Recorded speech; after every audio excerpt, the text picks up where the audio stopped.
Meus amigos e minhas amigas, bem-vindos a todos e a todas ao canal do Instituto de Economia da UFRJ. Sou Ronaldo Vicário e esse é o Curto Circuito, um programa do Grupo de Economia da Energia que discute as grandes questões do setor elétrico aqui no Brasil e no mundo. Nesse curto circuito de número 50, eu gostaria de conversar com vocês sobre a guerra e a transição energética alemã, sobre os impactos da guerra sobre a transição energética alemã. Na verdade, essa conversa é uma continuação de uma conversa anterior que nós tivemos no curto-circuito 48, quando nós conversamos exatamente sobre a transição energética alemã, como ela surgiu, como ela evoluiu, suas grandes apostas, suas grandes controvérsias, seus grandes conflitos e também seus grandes consensos. E nós conversamos sobre a transição energética alemã até ali no limiar da guerra, pois justamente nesse nosso programa de hoje, a gente vai retomar, e retomar a partir justamente da guerra, a partir da guerra entre a Rússia e a Ucrânia. Quais foram os impactos dessa guerra sobre a transição energética alemã, sobre a política energética alemã, a chamada Energiewende? Então, esse é o nosso tema de hoje, desse curto-circuito número 50. A guerra entre a Rússia e a Ucrânia, ela muda radicalmente a política energética europeia e alemã. A partir do reconhecimento de que a dependência europeia, a dependência alemã dos combustíveis fósseis russos, petróleo, carvão e principalmente gás natural, colocava em risco a segurança energética da Europa e da Alemanha. E a segurança energética aqui, numa dimensão específica, naquela dimensão de segurança nacional, de liberdade, de autonomia, de autodeterminação dos povos, da soberania. Então, na verdade, a dependência dos fósseis russos colocava em xeque a soberania alemã, a soberania europeia. A questão ela foi colocada dessa maneira. A partir daí, o que torna fundamental para a política energética europeia e alemã é justamente o quê? Reduzir drasticamente essa dependência. Então, reduzir a dependência dos combustíveis fósseis russos passou a ser o objetivo de política energética mais importante na Europa e principalmente na Alemanha, que é o que nos interessa em particular. Isso representou uma mudança drástica na política energética, tanto europeia quanto, principalmente, a política energética alemã. Porque você colocou, no curto prazo, a segurança do abastecimento, a segurança energética, como sendo aquele objetivo prioritário da política energética. Ou seja, aquele objetivo que vai hierarquizar todos os outros, que vai definir, que vai estruturar a política energética. Então, é claro que isso, no curto prazo, aconteceu. E por que isso foi uma mudança radical? Porque até então, o que estruturava a política energética europeia, e principalmente a política energética alemã, era um objetivo: a segurança ambiental. Segurança ambiental aqui vista justamente como enfrentamento da mudança climática, do aquecimento global, a redução das emissões de CO2, a redução do consumo de combustíveis fósseis, ou seja, a descarbonização. Esse era o objetivo principal da política energética europeia e da política energética alemã. De repente, o objetivo principal passa a ser a segurança do abastecimento. Então, isso significa uma mudança radical. Isso aconteceu no curto prazo de uma forma clara. No médio e no longo prazo, o que se aponta é a tentativa de você convergir esses dois objetivos: a segurança ambiental e a segurança do abastecimento. Quando você faz isso, e nós já vimos em outros curtos-circuitos, principalmente naqueles curtos-circuitos que tratam de política energética, o curto-circuito número 6, onde a gente falou sobre a guerra e a transição, o curto-circuito 16, onde a gente falou justamente sobre o conflito entre segurança do abastecimento e segurança energética. Quando a gente resolve atingir os dois objetivos, uma série de conflitos, de controvérsias, de desequilíbrios, surgem, de contradições, surgem no interior das políticas públicas. Justamente o conflito entre atingir esses dois objetivos, a segurança do abastecimento e a segurança, né, e a segurança ambiental. Então, eu acho que a guerra trouxe exatamente o acirramento desses conflitos. Esses conflitos ficaram mais transparentes. Então, é justamente sobre isso que a gente vai conversar hoje com vocês. Sobre esse momento da transição energética europeia, mas principalmente esse momento da transição energética alemã, que é aquilo que nos interessa. E vamos fazer isso em 4 blocos. No primeiro deles, eu gostaria de conversar com vocês sobre 3 conceitos que eu acho importante para organizar, para entender o que está acontecendo. Conceito de segurança energética, conceito de dependência energética e de vulnerabilidade energética. É interessante ver esses três conceitos que ajudam a gente a entender melhor o que acontece. Vocês sabem que aqui, no curto-circuito, sempre que a gente bota, a gente pode, né, a gente coloca um pouco desses conceitos, o que ajuda a estruturar o debate, ajuda a estruturar a discussão. Então, começamos com isso, com esses 3 conceitos. Depois, eu gostaria de conversar com vocês, no segundo bloco, sobre uma questão importante, que é a relação entre a Alemanha e a Rússia em torno da energia. É uma relação, é uma cooperação de décadas. Então, é interessante entender isso para a gente ver, poxa, qual é o peso que representa o rompimento dessa cooperação, principalmente para a Alemanha.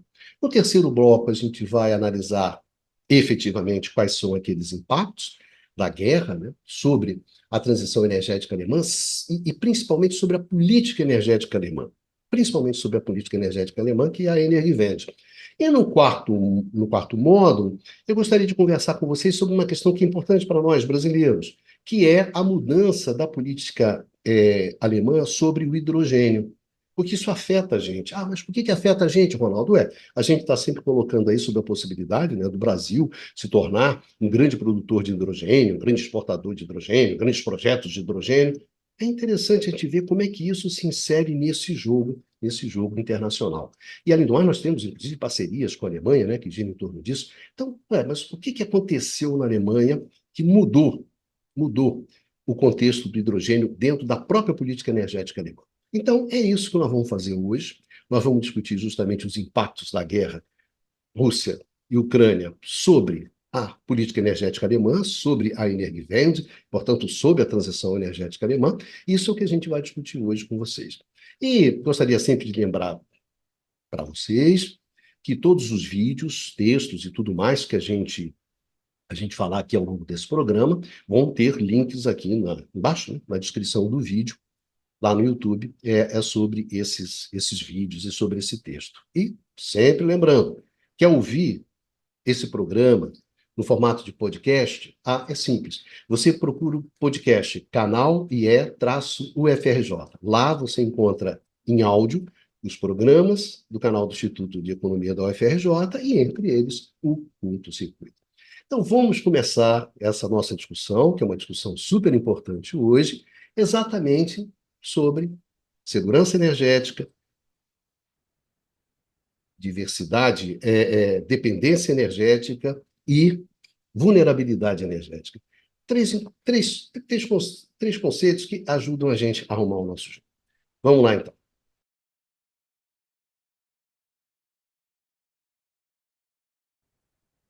Segurança energética, dependência energética e vulnerabilidade energética são 3 conceitos que nos ajudam a entender o que está acontecendo nesse exatamente na política energética alemã, a partir da guerra, a partir da guerra Ucrânia e Rússia.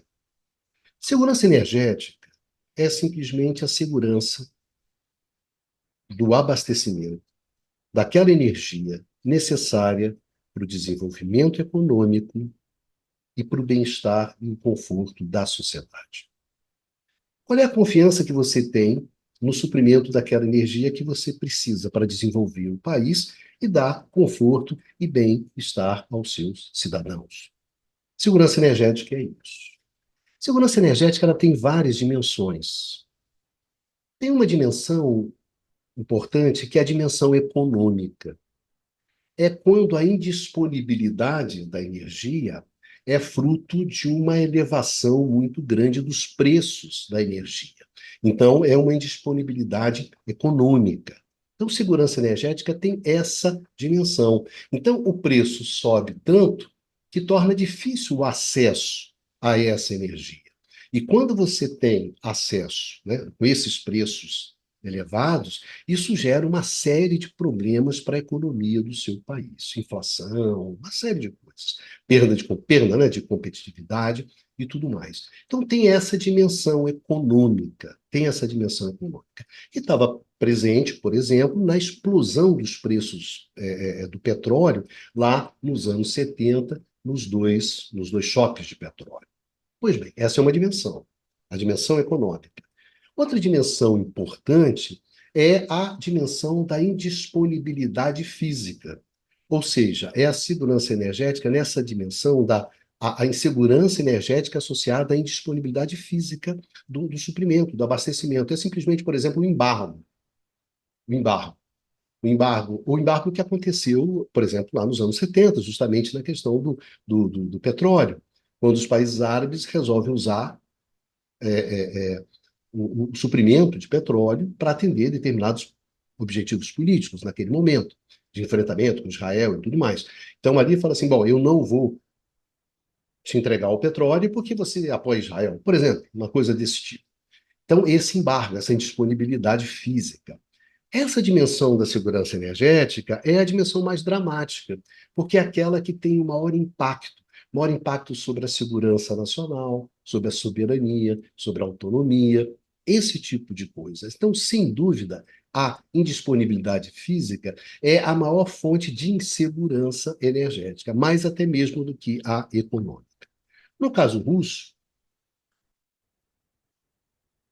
no caso da invasão da Rússia, né, da Ucrânia, no caso da guerra, a dimensão de segurança energética mais importante ali, o de insegurança energética, não é tanto a insegurança econômica. O grande debate ele não se deu em torno da elevação dos preços, né, dos preços do gás, por exemplo. A Rússia não aumentou o preço do gás. Não foi isso. A questão ali é muito mais a ameaça da indisponibilidade, de por alguma razão, dentro da disputa, a Rússia usar o gás e interromper o suprimento de gás para a Alemanha, interromper o suprimento de gás para a Europa. É justamente essa ameaça de indisponibilidade é que gera a grande percepção de insegurança energética. Então, aqui, mais do que a dimensão econômica, a gente está falando mais dessa dimensão física, mais dessa indisponibilidade física. A gente está falando mais do embargo do que do choque de preços. No caso aqui, em tela, né? Porque é o caso que nós estamos discutindo. Mas a segurança energética, ela pode ser percebida de várias maneiras. Tem dois conceitos que são legais para a gente avaliar essa questão da insegurança energética. Você pode associar a segurança energética à dependência energética. Ou seja, o que é a dependência energética? A dependência energética é bastante objetiva, porque ela é um valor. Qual é a participação das importações na sua demanda total de energia? Para atender a sua demanda de energia, você precisa importar quanto? Quanto maior for essa importação, maior a sua dependência energética. Então, se você quiser reduzir a sua dependência energética, o que você tem que fazer? Você tem que caminhar na direção da autossuficiência. Então, quanto maior o peso das importações líquidas na minha demanda total, maior a minha dependência energética e, portanto, maior a minha insegurança energética. E vice-versa. Quanto menor o peso dessas importações na demanda total, menor a minha dependência, maior a minha segurança energética. Isso é uma questão. É se eu importo mais ou se eu importo menos. Outra questão e outro conceito, que é o de vulnerabilidade energética, está associada não se você importa mais ou menos, mas de quem você importa. Então, a vulnerabilidade energética, ela estaria associada a você concentrar as suas importações num número pequeno de países. Então, você depende de poucos países para garantir o seu abastecimento energético. Isso aí seria uma prova de vulnerabilidade. Então, como é que você reduz essa vulnerabilidade? Você reduz essa vulnerabilidade diversificando as suas fontes de abastecimento. Por exemplo, isso foi observado na política energética americana na época do Clinton. Ali você fez uma política energética de diversificação das fontes das suas fontes de suprimento de abastecimento de petróleo. Mas existe uma outra questão. Não é simplesmente a vulnerabilidade, ela não está associada simplesmente ao número de países, né, que você importa, ao seu número de ofertantes, o seu número de supridores.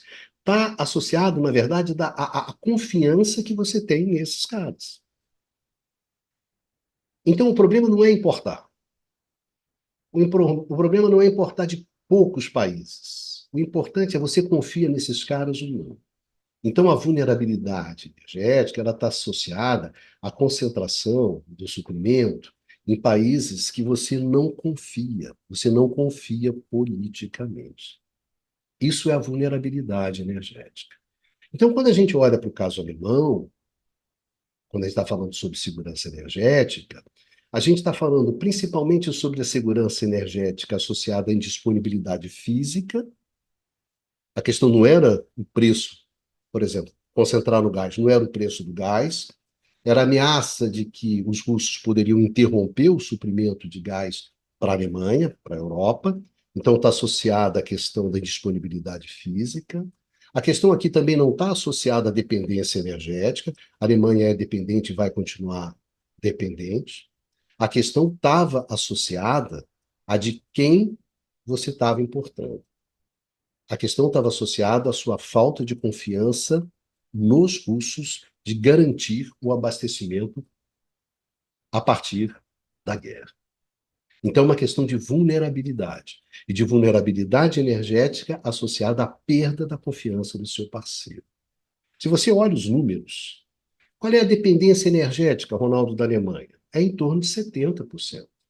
Mesmo ao final de 2022, a dependência energética alemã era de 72%. Ou seja, a Alemanha importa 72% da energia que ela consome. Se você olha anteriormente, girava em torno disso. Então, o problema não é a dependência. A Alemanha ela vai continuar dependente. Se você for associar a segurança energética à autossuficiência, aí a Alemanha está a léguas de distância disso. A Alemanha continua sendo dependente. A questão é de quem? Quando você olha, por exemplo, em 2021, se você olha assim, qual é a participação do carvão, das importações russas, do carvão nas importações totais da Alemanha, né, nas importações totais de carvão da Alemanha? 57%. Ou seja, a Alemanha, em 2021, importava dos russos 57% do carvão que ela importava. Petróleo, um terço, 33% do petróleo que a Alemanha importava era russo. E o gás? O gás mais da metade, né, de 50%, 56% do gás importado pela Alemanha era o quê? Era russo. Então, evidentemente que havia ali uma concentração das importações em um determinado supridor, que era a Rússia, principalmente no caso do gás, principalmente no caso do gás. E a insegurança ali era por quê? Porque você perdeu a confiança nesse supridor. Então, como você perdeu confiança nesse supridor, você tem que substituir. Você tem que substituir as importações russas por outras importações. Esse passou a ser o objetivo de curto prazo da política energética alemã.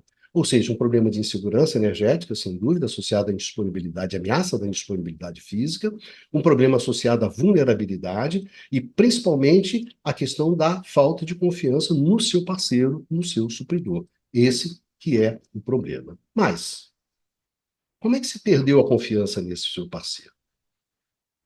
Essa relação russa, entre Rússia e Alemanha, em torno da energia, é uma cooperação, é uma relação de décadas.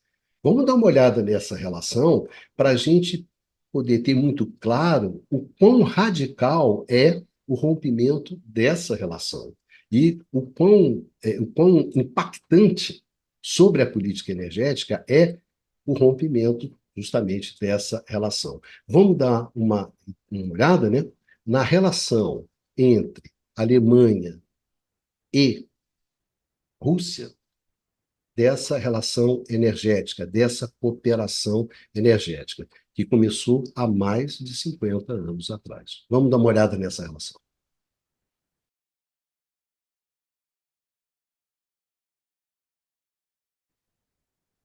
A relação entre a Alemanha e a Rússia, em torno da energia, é uma relação de mais de 50 anos. É uma cooperação energética de mais de 50 anos. Evidentemente que uma relação dessa duração, ela não é construída por acaso. Ela tem um conteúdo, essa relação. E, portanto, o seu rompimento tem um significado bastante relevante dentro da política energética alemã.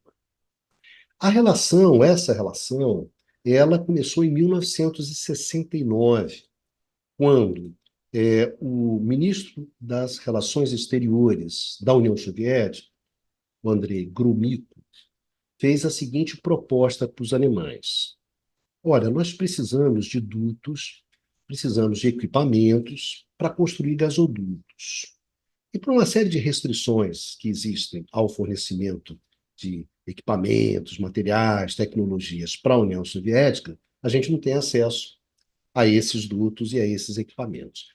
Eu queria propor o seguinte para vocês: vocês nos dão esses equipamentos e esses dutos, e nós fornecemos gás para vocês. E isso foi uma proposta feita em 1969. Em 1970, um acordo. Você faz um acordo de trocar 3 bilhões de metros cúbicos de gás justamente por dutos e equipamentos. E em 1973, pela primeira vez, a Alemanha recebe gás dos russos. Nota bem, 1973. Em 1980, ali no início dos anos 80, você desenha um novo acordo, aí já envolvendo 40 bilhões de metros cúbicos. Então você nota bem que a relação é antiga. Quando você tem o fim da União Soviética e você tem a unificação das Alemanhas, o que que acontece? Essa relação, ela se intensifica. E se intensifica fortemente. E o que eu gostaria de chamar a atenção é que é uma relação de negócio. É uma cooperação de negócio, uma cooperação entre capitais russos e capitais alemães. Uma cooperação que começa na construção de gasodutos, no qual você tem empresas alemãs como a Ruhrgas ou a Wintershall. A Wintershall, ela é uma subsidiária da BASF. Então você começa a ter a participação de capitais alemães na construção de gasodutos. Gasodutos que envolvem essa integração entre Rússia e Alemanha. Você começa com uma construção de gasodutos, tudo bem, mas você começa a ter a parceria na parte de transporte, na parte de estocagem, distribuição, comercialização. E ao longo do tempo, essas participações vão se estendendo ao longo da cadeia produtiva do gás, até chegar a um determinado momento onde você tem a participação de capitais alemães na produção de gás russo. Ou seja, você tem a participação de capitais alemães ao longo da cadeia inteira, desde a produção de gás até lá na Rússia, até a comercialização de gás na Alemanha. Ou seja, essa cooperação, ela é uma cooperação que envolve muita grana. É um negócio, onde participam os capitais. Culmina com a construção dos dois grandes gasodutos, o Nord Stream 1 e o Nord Stream 2. O Nord Stream 1 ele entra em operação 2011, 2012. E o Nord Stream, esse é o Nord Stream 1. Nord Stream 2, ele ali no segundo semestre de 2021, o Nord Stream já está pronto. E ele está justamente aguardando a certificação para começar a funcionar. Nord Stream 2 era mais 55 bilhões de metros cúbicos. E se você olha, quem está no Nord Stream 2? No Nord Stream 2 está a Gazprom, tudo bem. Mas tem a Wintershall, alemã, tem a Uniper, que é uma empresa derivada da ION, também alemã, tem a Engie, francesa, tem a Shell, holandesa, tem a OMV austríaca. Ou seja, era um empreendimento, na verdade, europeu, o Nord Stream 2. Então, evidente que essa cooperação que se desenvolveu ao longo de 50 anos era uma cooperação que estava baseada na confiança. É claro que você confiava nos russos para estabelecer essa relação. Por exemplo, quem era o grande CEO, né? O grande presidente do consórcio de construção do Nord Stream 2? Era o Schroeder. O Schroeder havia sido o primeiro-ministro alemão justamente no nascimento lá da Energiewende, no período, né, no qual você teve a coalizão entre verdes e socialistas. Quem comandava a coalizão? O Schroeder, ali de 1998 até 2005, onde é promulgada a Lei das Energias Renováveis, né? A EED, lá em 2000. Então, o Schroeder era um cara importante. E ele é que comandava a construção do Nord Stream 2. Então, é claro que existe aqui uma cooperação e uma confiança entre os alemães e os russos. Por quê? Chamar atenção para isso. Essa cooperação, baseada na troca por gasoduto, é uma relação que tem muito pouca flexibilidade, que tem uma rigidez muito grande. Um gasoduto, imagina aqui um gasoduto, você liga esse ponto aqui a esse ponto aqui, tá certo? Então isso aqui está amarrado às duas pontas. É completamente diferente de você pegar um petróleo, colocar dentro do navio e trazer da Alemanha. Então eu pego o petróleo russo, boto dentro do navio e trago para cá, para a Alemanha. Se eu tiver algum problema aqui com a relação com a Rússia, eu pego o petróleo em outro lugar, boto em outro navio e trago aqui para a Alemanha. Quando eu faço por gasoduto, não tem essa flexibilidade, cara. Tá numa ponta do gasoduto tá a Rússia, na outra ponta tá a Alemanha. Não tem jogo isso aqui.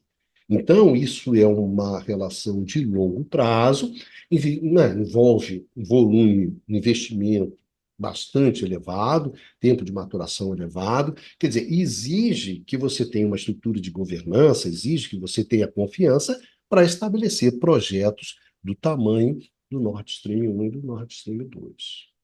Então, quando a gente fala sobre a relação da Rússia e da Alemanha em torno do gás, isso não é bolinho. Isso foi uma relação construída ao longo de 50 anos. Então, é claro que essa cooperação russa e alemã, essa cooperação envolvia um abastecimento de gás que era fundamental para a política energética alemã, para a transição energética alemã. Então, essa relação estava no jogo, e estava no jogo há muito tempo, e tinha uma relevância muito importante. Então não foi uma coisa que aconteceu de uma hora para outra. Ih, meu Deus, nós dependemos do gás russo, que coisa horrível. Não, isso foi construído intencionalmente ao longo do tempo. E aí vem a guerra. E aí, o que que acontece? É claro que o rompimento dessa relação vai ter um impacto muito significativo e importante dentro da política energética alemã. E tem um significado muito grande. Principalmente, gostaria de chamar a atenção disso, no sentido de um abandono de uma opção estratégica alemã. Porque, evidentemente, que uma cooperação que se desenvolve ao longo de 50 anos e gera ativos específicos do tamanho desses gasodutos, aquilo foi uma opção estratégica de longo prazo de abastecimento dos alemães. Então, representou esse abandono. E é claro que isso teve impactos significativos, como a gente vai ver agora.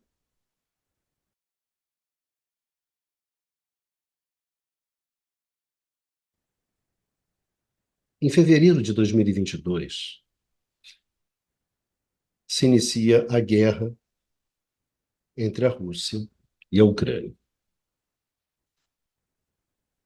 Em maio de 2022, a União Europeia, ela anuncia a sua intenção de banir as importações do petróleo russo dentro daquele conjunto de sanções feito contra a Rússia, para pressionar a Rússia. Quando chega em julho de 2022, a Gazprom, a empresa estatal russa, anuncia que vai reduzir o abastecimento em 80% via esse abastecimento via o Nord Stream 1. No dia seguinte, a União Europeia anuncia que ela, a União Europeia, vai reduzir o consumo de gás em 15%. Quando a gente chega em setembro, o G7 anuncia que vai fazer um corte, um price cap, no preço do petróleo russo, para reduzir as receitas da Rússia e pressionar mais a Rússia. Nesse mesmo mês de setembro, a União Europeia anuncia que vai fazer a mesma coisa com o gás. Qual é o resultado disso?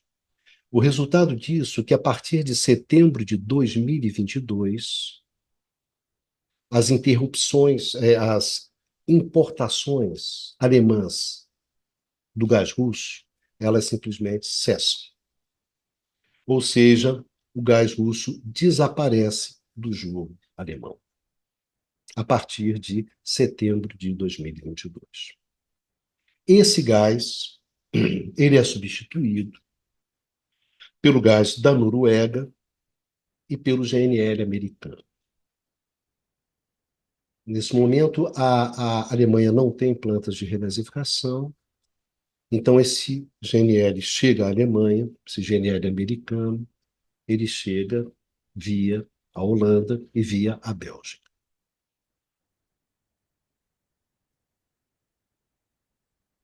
Em 2022, as exportações americanas de GNL dobram para a Europa, e o grande supridor de GNL para a Europa é os Estados Unidos.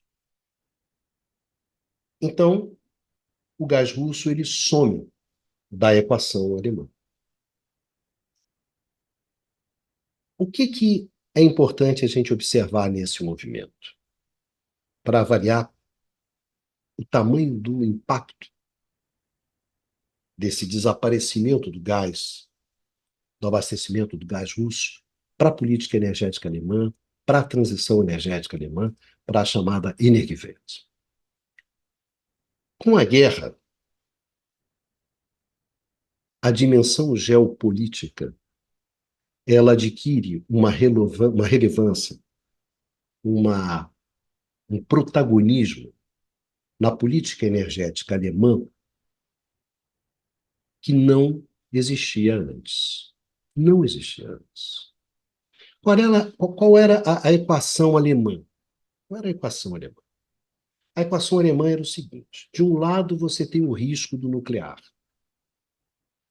do outro lado, né, um lado você tem o risco do nuclear e o risco da mudança climática. Então você tem uma insegurança nuclear e você tem uma insegurança ambiental.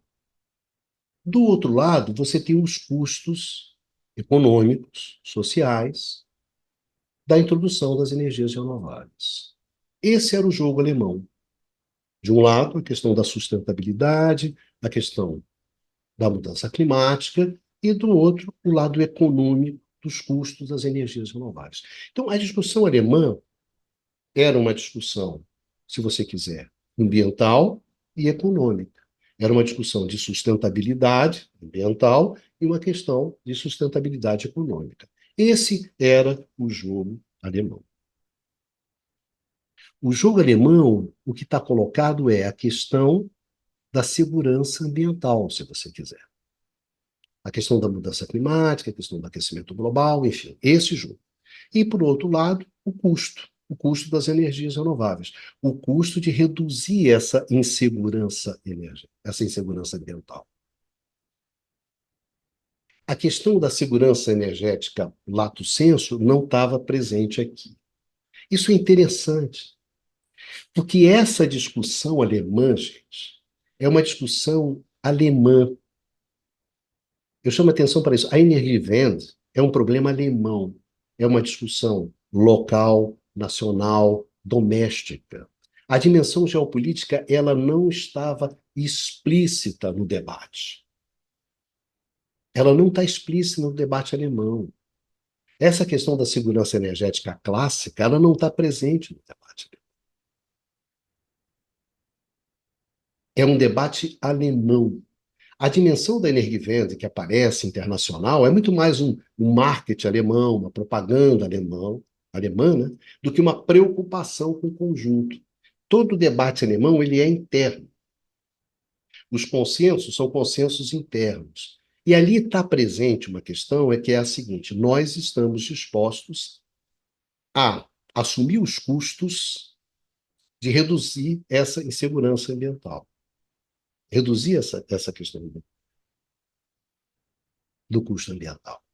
Nós estamos dispostos a incorrer nesses custos. E toda discussão é uma discussão, bom, até onde nós estamos dispostos a ir, é uma discussão sobre qual é o cronograma, a velocidade com que você vai fazer a transição, é uma discussão muito grande sobre eficiência de mecanismos, mas não existe um debate em torno da transição. Olha, nós topamos a transição. Existe um consenso em torno da transição. E qual é o impacto que isso tem sobre a segurança energética do país? Essa questão ela não se coloca. Ela só vai se colocar a partir da guerra. Aí, a partir da guerra, essa questão da segurança energética ela se coloca. E aí ela tem impactos. É interessante, mas é muito interessante, porque essa dimensão de segurança do abastecimento, quando surge dentro do debate alemão tradicional da Energiewende, ela surge da seguinte maneira: ela surge sobre aquela insegurança do abastecimento que é gerada, essa insegurança que é gerada a partir da introdução das energias renováveis, a partir daquelas características intrínsecas às fontes renováveis que geram instabilidade no sistema, que gera problema de confiabilidade no sistema. Então, quando se discutia segurança do abastecimento, era esse tipo de segurança do abastecimento que se discutia dentro da Energiewende. Era aquela insegurança energética gerada a partir dos problemas, como intermitência, etc., dos problemas gerados pelas energias renováveis, em função das características das energias renováveis. Não a segurança energética tradicional, né, que envolve a dimensão geopolítica, que envolve a segurança nacional, autonomia, soberania, esse tipo de coisa. Isso não estava na Energiewende. Isso passou a estar. A partir da guerra, passou a estar. Então, a dimensão geopolítica ela passa a ser explícita. Ela passa a ser explícita dentro da discussão. E, principalmente, em função daquilo da percepção de como é enfrentada a guerra, né? Como a guerra é vista. A guerra é vista como a guerra é vista, em termos do fronte energético, como a redução da dependência do gás russo, da nossa vulnerabilidade alemã diante do gás russo. Porque isso representava uma ameaça à liberdade, uma ameaça à segurança nacional, uma ameaça à autonomia, à soberania alemã. É assim que se vê. É assim que se vê a questão do gás russo. Então, isso entra dentro do debate. Não estava dentro do debate. É claro que a partir do momento que você faz isso, que antes o que é importante era a segurança ambiental, e agora você inverte, o que passa a ser importante é a segurança energética, então é claro que isso afeta profundamente o debate sobre a política energética alemã. Porque aí você passa a ter uma revisão dessa política. Passa a ter uma revisão em torno dos seus objetivos, dos seus propósitos, da importância da Energiewende. Tudo isso passa a estar em xeque. Qual é o papel das fontes, chamada das fontes de transição, ou das fontes de passagem, ou daquelas fontes que você tem que usar enquanto as energias renováveis não chegam plenamente? Fontes como o carvão, o lignito, a energia nuclear, o GNL. Papel dessas fontes, agora, diante do imperativo da segurança energética, do abastecimento, da segurança nacional, muda esse debate. E surge a questão dos custos. Surge a questão dos custos.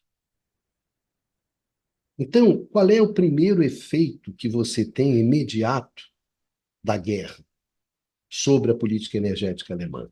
É que essa política energética alemã ela se torna mais conflituosa. Você passa a ter mais conflitos dentro dessa política. É justamente como isso vai acontecer que eu gostaria de discutir com vocês a partir de 4 pontos que eu acho assim, muito interessantes da política energética alemã nesse momento, do debate da política energética alemã, que realmente reflete essa questão de você, pela primeira vez, você traz a questão da segurança do abastecimento. Você traz a questão da segurança energética, da segurança nacional, mas dentro daquele modelo clássico da discussão de segurança energética. O primeiro ponto que eu acho que é muito interessante, eu acho que diz muito sobre as controvérsias, as contradições da Energiewende, é a questão do gás. É sobre o papel do gás na transição. Começa assim, olha só, o gás, ele atrasa a transição energética alemã, ou ele, na verdade, é impossível você ter essa transição energética sem o gás? Por que isso? Por que essa discussão?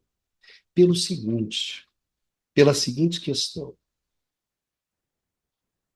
Na verdade, a nossa dependência, a nossa vulnerabilidade do gás russo é fruto da Energiewende. É a Energiewende, é a transição energética, como nós alemães estamos levando, justamente é ela que causa essa dependência energética do gás russo.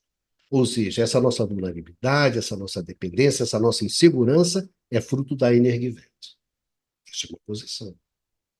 A outra posição é, não, na verdade, é justamente o fato da gente não acelerar a Energiewende, não acelerar a substituição dos combustíveis fósseis pelos combustíveis renováveis, é justamente isso é que gera a nossa dependência. Esse é o debate que imediatamente surge a partir da guerra.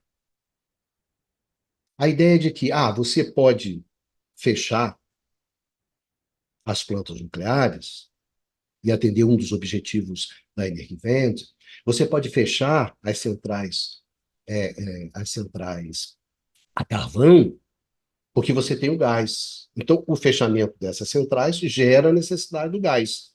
Então, a gente fica dependente do gás russo. É natural, quer dizer, uma consequência natural da Energiewende seria a dependência do gás. De que gás? Do gás russo. Não.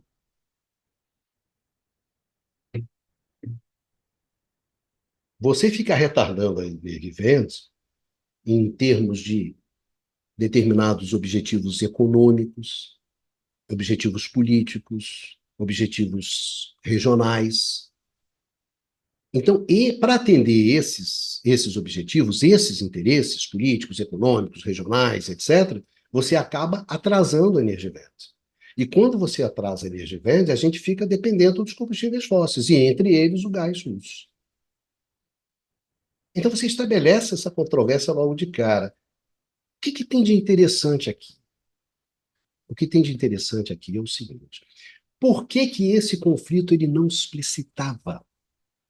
Por que esse conflito ele não estava explicitado da maneira como ele está agora? Justamente por causa do gás russo, porque o gás russo era uma fonte barata, acima de tudo barata. Então, o que acontece? O que acontece é que eu consigo atingir os meus objetivos da energia vendas sem que isso represente um custo econômico e social significativo. O gás russo é uma espécie de um analgésico, de uma anestesia. É uma passagem. Porque olha só, se você fecha uma planta nuclear e você abre uma planta de geração a gás, o que acontece? A segurança da planta ou a insegurança da planta de gás é muito, mas muito menor do que a insegurança associada à planta nuclear. Então, eu atinjo o objetivo da Energiewende, que é o desligamento das nucleares, a um custo muito barato, muito razoável. Se eu fecho uma central a carvão e abro uma central a gás, e, portanto, quando eu faço isso, eu reduzo pela metade as emissões de CO2, pela metade as emissões de CO2, eu faço isso usando o gás. Que gás? O gás russo. E não é simplesmente uma questão de emissão, é também uma questão de custo. O gás russo é barato. Essa é a questão-chave aqui que está colocada a partir da guerra. A transição energética ela tem custo. Quando você sai dos combustíveis fósseis e vai para os combustíveis renováveis, você piora a qualidade do fornecimento e o fornecimento fica mais caro. Então, tem impactos econômicos significativos, tem impactos sociais significativos. Se você consegue fazer isso, se você tem algum recurso que permite atenuar esses impactos, reduzir esses impactos, como era o caso do gás russo, isso facilita a transição, reduz os conflitos, fica mais fácil a construção do consenso. É aí é que está a questão da guerra quando você tira o gás. Quando você tira o gás, você tira esse atenuante, você tira esse redutor, você tira esse analgésico.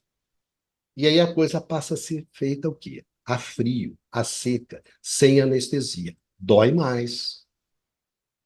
Então, a consequência mais importante que você tem quando você coloca e tira o gás russo é que você desestabiliza os consensos em torno da Energiewende. Interessante, né? Você desestabiliza, torna mais difícil. Bom, então, para que a gente está fazendo isso? Que história é essa?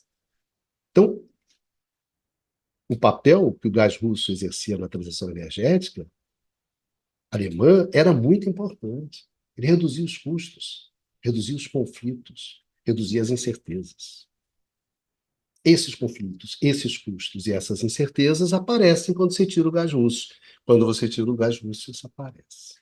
Então, torna mais difícil a transição energética. Isso é um ponto que a gente observa. Outro ponto que a gente observa, muito interessante, diz respeito à questão do sacrifício para se atingir determinados objetivos. O que é isso, Ronaldo?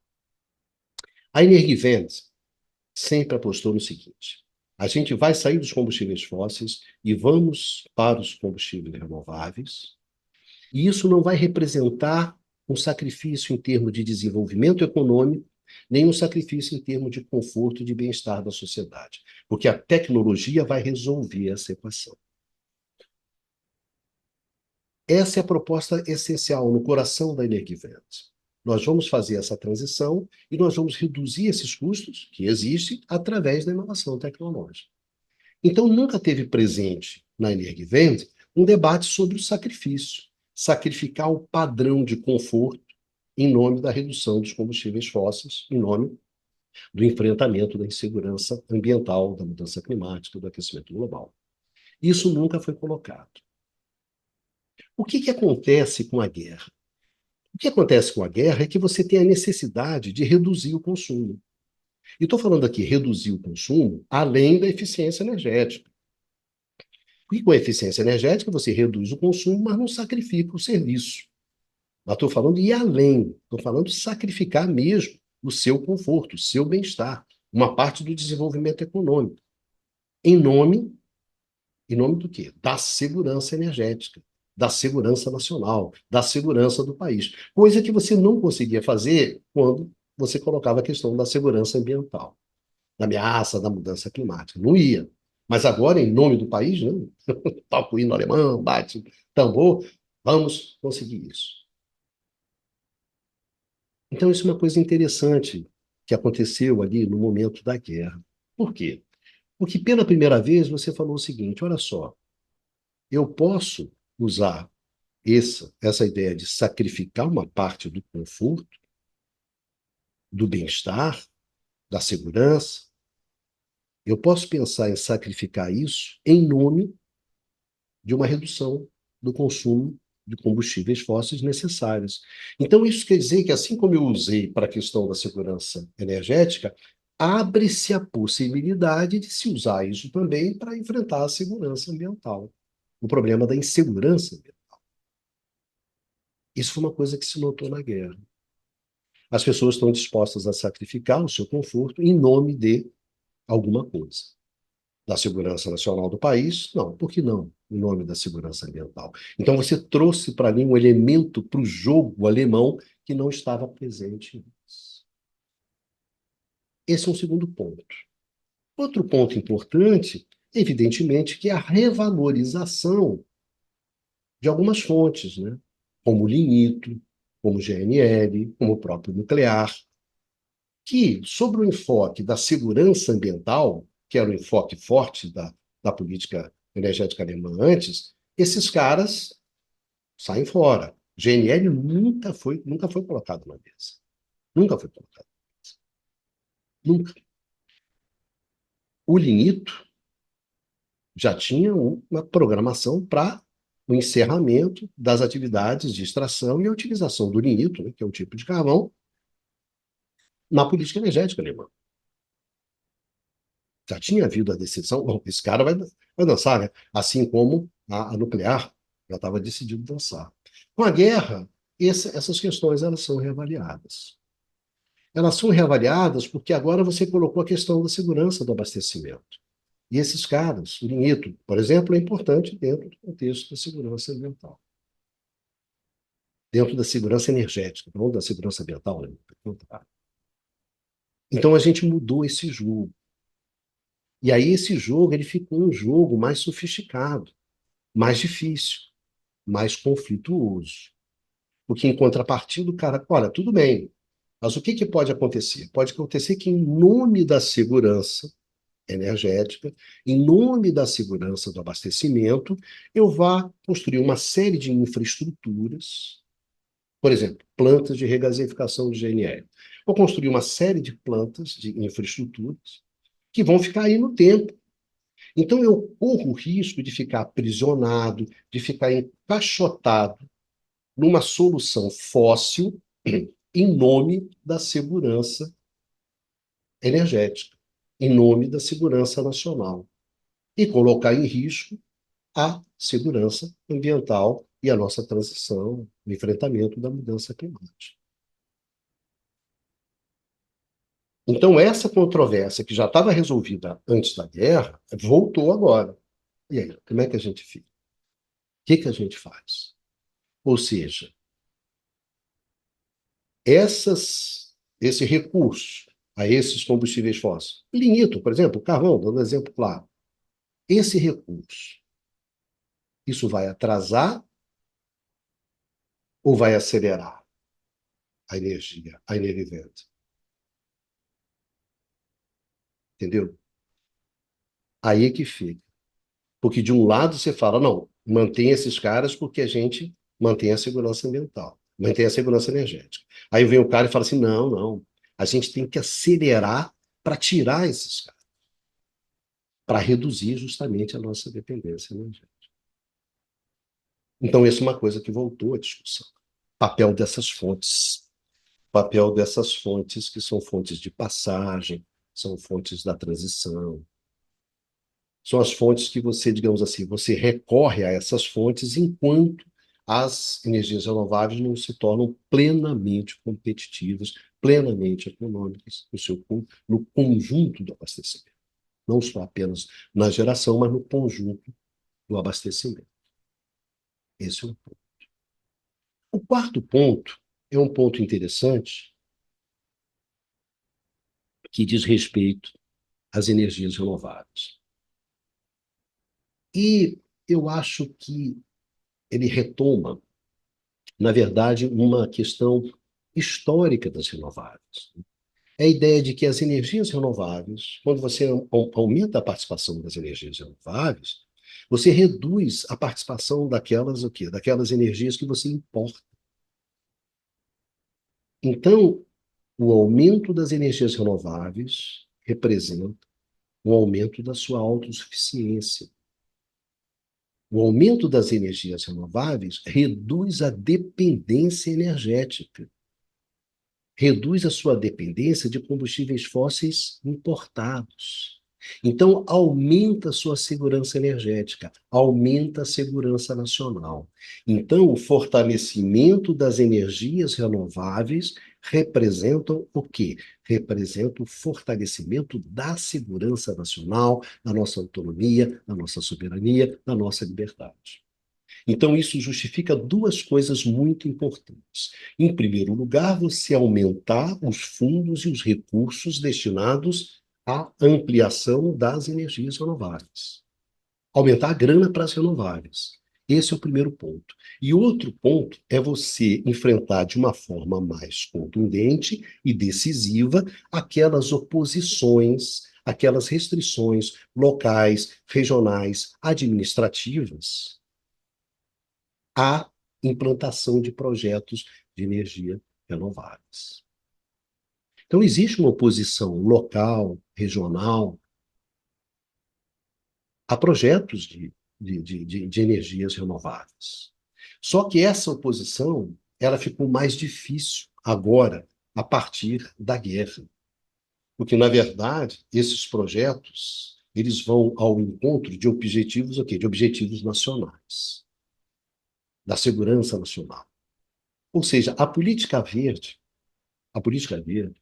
ela se transformou numa política de segurança nacional.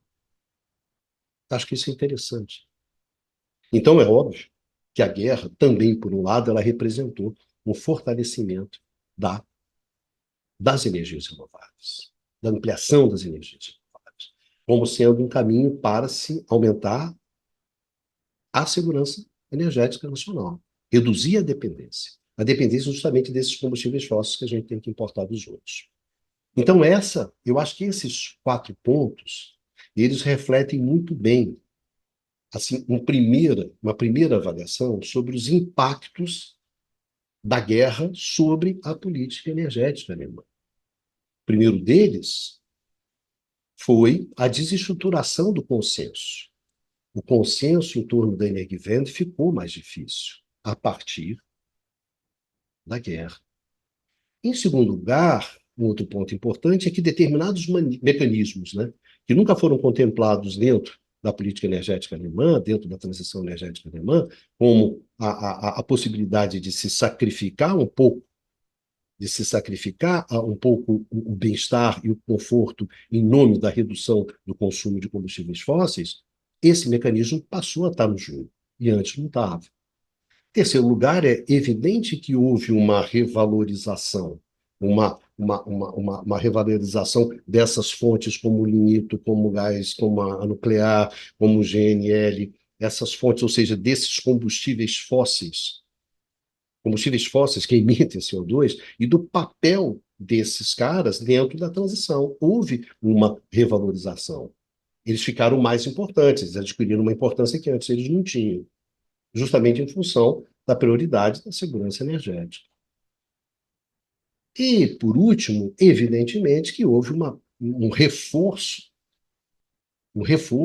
do apoio às energias renováveis, tanto em termos de grana, de fundos, quanto em termos de enfrentar aquelas restrições administrativas que eram fruto de oposições locais e regionais aos projetos. Ficou mais difícil se opor a esses projetos hoje na Alemanha. Eu acho que esses 4 pontos eles nos dizem bastante sobre os impactos, né, iniciais, na verdade. Lembre-se que nós estamos fazendo uma análise em cima dos fatos, né? Estamos aí num processo que está justamente em desenvolvimento, é um work in progress, é uma coisa que está acontecendo. São apenas, querendo ou não, impressões iniciais. Mas, concretamente, o que a gente pode dizer é isso.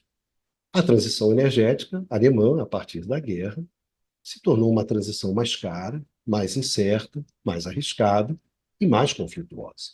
Naturalmente, a partir do momento quando você tirou o gás russo. Agora, tem um ponto, para terminar, que eu acho que é um ponto que nos interessa, que é a mudança na política energética, particularmente voltada da política energética alemã, voltada para o hidrogênio.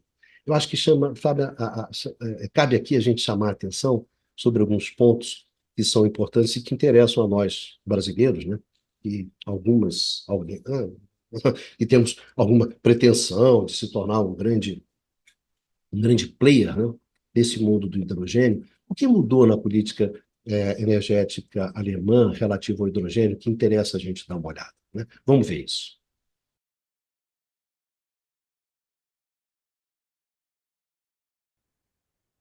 Houve uma mudança significativa do papel do hidrogênio na política energética alemã depois da guerra.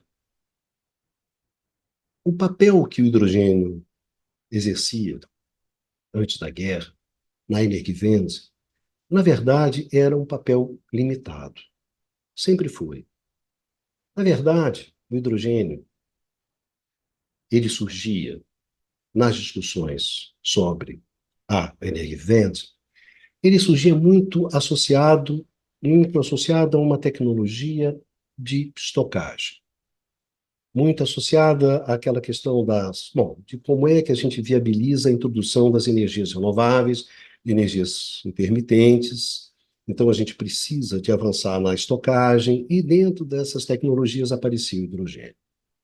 A questão se resume, bom, se a gente está ventando, se você tem vento, e você não precisa dessa energia, o que você faz? E quando você precisa dessa energia e você não está ventando? Então, esse tipo de problema é que o hidrogênio entrava na brincadeira. Olha, você está ventando e você não precisa dessa energia, você faz o seguinte, você gera energia elétrica e produz hidrogênio. Aí, quando você precisar da energia e não estiver ventando, você recorre a esse hidrogênio. Então, era essa função da estocagem, né, é que aparecia sempre a discussão tradicional do hidrogênio na Energiewende. Tinha uma discussão sobre usos, claro, uso no transporte, uso na indústria, mas não era relevante. Mas, a partir da guerra, essa questão ela se torna relevante. Quando se colocou a questão da segurança energética, quando se colocou a questão da substituição do gás russo. Aí entra o hidrogênio. Porque como a gente conversou, num primeiro momento, o que acontece? A grande prioridade é a segurança energética. A segurança ambiental, ela passa a ser secundária. O que importa é a segurança energética. Isso que é importante, a segurança do abastecimento. Mas num segundo momento, onde você tenta convergir os objetivos de segurança do abastecimento e, ao mesmo tempo, segurança ambiental, aí o hidrogênio ele tem um papel importante. Então, o que acontece? O hidrogênio verde, ele passa a ser sinônimo de segurança energética, de segurança nacional. Justamente para quê? Para substituir o gás russo. E aí o que acontece? Você contempla também uma outra dimensão do uso do hidrogênio, né? Não simplesmente para a estocagem, mas também no consumo final, para substituir o gás na indústria, o gás no transporte. Então isso mudou o jogo. Por quê? Porque aí, nesse segundo momento, o hidrogênio passou a ter um protagonismo. Ele passou a ser um protagonista. E aí você colocou duas questões que eu acho que são duas questões bastante importantes. A primeira delas diz respeito à tecnologia. O hidrogênio não está pronto. O hidrogênio é uma solução a ser construída tecnologicamente, a ser construída tecnologicamente. E principalmente no que diz respeito às tecnologias associadas à infraestrutura. Então, o hidrogênio, isso é importante ter muito claro, é uma história a ser construída, em termos da produção do hidrogênio, do transporte do hidrogênio, da estocagem do hidrogênio, da utilização do hidrogênio. Então, esse é um mundo a ser desenvolvido, e ser desenvolvido tecnologicamente. Ou seja, existem custos significativos da substituição do gás russo pelo hidrogênio? Óbvio que existem. Mas aí o que a Energiewende faz? A Energiewende faz uma aposta que ela faz historicamente, aposta na tecnologia, no avanço tecnológico para reduzir esses custos. Então, quando você imagina assim, olha só, nós estamos construindo toda uma estrutura para a importação do gás natural liquefeito, para substituir o gás russo. Então, essa infraestrutura, a gente tem que encontrar uma solução técnica, tecnológica, que permita que essa infraestrutura ela possa ser usada depois para a importação de hidrogênio. Então, é o que eles chamam de uma estrutura que está pronta para o uso do hidrogênio, que vai estar disponível para também importar hidrogênio. E para isso a gente precisa de soluções tecnológicas. Então a gente tem que investir nessas soluções tecnológicas. Ou seja, o hidrogênio é um desafio tecnológico. É um desafio tecnológico. Quer dizer, a viabilidade técnica, a viabilidade econômica é uma coisa que está para ser provada, vai ser disputada, vai ser desenvolvida. Ponto um. Com relação ao hidrogênio, mesmo dentro do contexto da política energética alemã. Ele surge como essa dimensão tecnológica é fundamental no desenvolvimento dessa opção, na viabilização dessa opção. Ponto 2. Quando você colocou hidrogênio, aumentou os usos do hidrogênio, você aumentou a demanda do hidrogênio. Então, evidentemente, qual é a questão que foi colocada? A questão que foi colocada, olha, nós não somos capazes de produzir todo aquele hidrogênio que nós vamos precisar. Nós não seremos capazes. Nós vamos ter que importar hidrogênio. Então, a importação de hidrogênio passou a ter um papel-chave dentro da solução da segurança do abastecimento. A importação de hidrogênio passou a ter um papel fundamental na segurança do abastecimento. E aí você voltou a colocar a questão, primeiro, da dependência energética, só que agora, ao invés de você ter uma dependência energética em relação ao gás, você vai ter uma dependência energética em relação ao hidrogênio. E aí a questão da vulnerabilidade também se colocou. Nós vamos importar esse hidrogênio da onde? De quem? A questão da vulnerabilidade se colocou. Quem são esses parceiros confiáveis? Quem serão esses parceiros confiáveis a partir dos quais nós vamos importar esse hidrogênio que é tão importante na nossa segurança no abastecimento energético alemão? Então, inicialmente, O que que os alemães pensaram? Pensaram no Canadá, pensaram na Austrália, que são democracias industriais, industrializadas, ocidentais, compartilham dos nossos mesmos, dos nossos mesmos, nossas mesmas confianças, né? Dos nossos mesmos interesses, né? Dos nossos mesmos valores. Mas nota bem, você tem que construir toda essa cadeia produtiva do hidrogênio.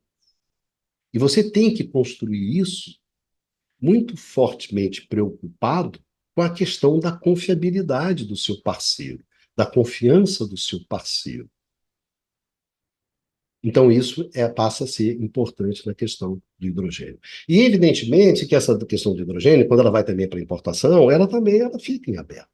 É claro que você tem uma vantagem, uma economia de custo. Quando você, né, vai para a importação, você pode obter um hidrogênio mais barato, você pode desenvolver determinadas regiões a partir dessa produção de hidrogênio. Tem exportação de tecnologia alemã, óbvio, óbvio que tem a exportação tecnológica, isso interessa aos alemães, e, evidentemente, que no final você tem um abastecimento que é ambientalmente amigável, né? Ele vai ao encontro daquele objetivo da segurança ambiental. Então, você está tentando combinar as duas coisas. Mas, evidentemente, que tem problemas, né? Tem problemas relacionados, bora, mas a gente continua com a dependência energética. Então, nós só substituímos a dependência energética do gás pela dependência energética do hidrogênio. Então, para nós alemães, né, a questão da segurança energética, da dependência energética, ela continua valendo.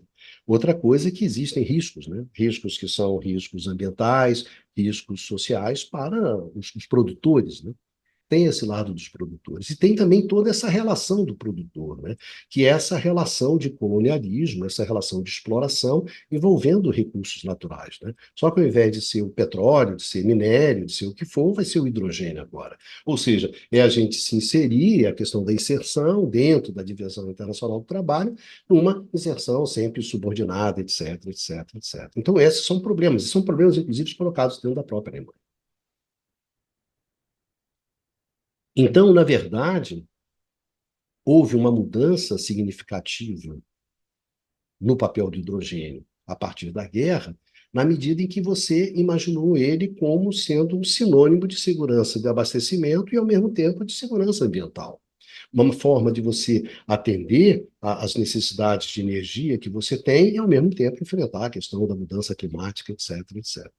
Então, o hidrogênio mudou em função disso, ele adquiriu o protagonismo, né? Até o ponto de que você tem agora, em 2023, uma política do governo federal alemão, né, uma política do governo alemão, específica para importação de energia, na tentativa de construir essa estrutura que possa gerar o hidrogênio necessário para satisfazer as necessidades alemãs. Então, tem uma política do governo federal alemão específica, a partir de 2023, para a importação de hidrogênio. Então, esse é um jogo interessante, mas, nota bem, é uma aposta econômica, uma aposta tecnológica, uma aposta geopolítica elevada, pesada. O hidrogênio é a grande aposta. Se nós vamos nos inserir ou não nessa aposta, isso é uma discussão para outro programa. Mas eu gostaria de chamar a atenção para vocês desse ponto importante, né? Hoje, o hidrogênio, a princípio, o governo alemão tem um grande interesse no desenvolvimento dessas infraestruturas de oferta de hidrogênio para atender às suas necessidades. E isso joga um papel fundamental dentro da política energética alemã hoje, tentando equilibrar essas duas coisas, segurança do abastecimento e segurança ambiental. Tá bom? Bom, meus amigos, eu acho que nós podemos terminar por aqui. Eu espero que tenha sido útil essa nossa discussão sobre os impactos da guerra sobre a política energética alemã, que a política energética alemã é muito importante, porque a transição energética alemã é sempre apresentada, né, como um grande exemplo, e é uma transição que, sem dúvida, enfrenta, nesse exato momento, grandes dificuldades. Então, eu diria que o maior impacto da guerra da Ucrânia com a Rússia sobre a transição energética alemã é que essa guerra e principalmente a ausência do gás russo tornou a transição energética alemã mais cara, mais incerta, mais conflituosa, enfim, tornou a transição energética alemã mais difícil, mais difícil. Esse eu acho que é o recado que eu queria deixar para vocês. Então, um grande beijo, um grande abraço em todas, em todas. Aqueles que nos acompanharam nesse nosso debate, né, sobre esse tema alemão, e a gente se encontra aqui no canal do Instituto de Economia da UFRJ, num próximo curto-circuito. Vida que segue, e meus amigos e minhas amigas, se cuidem.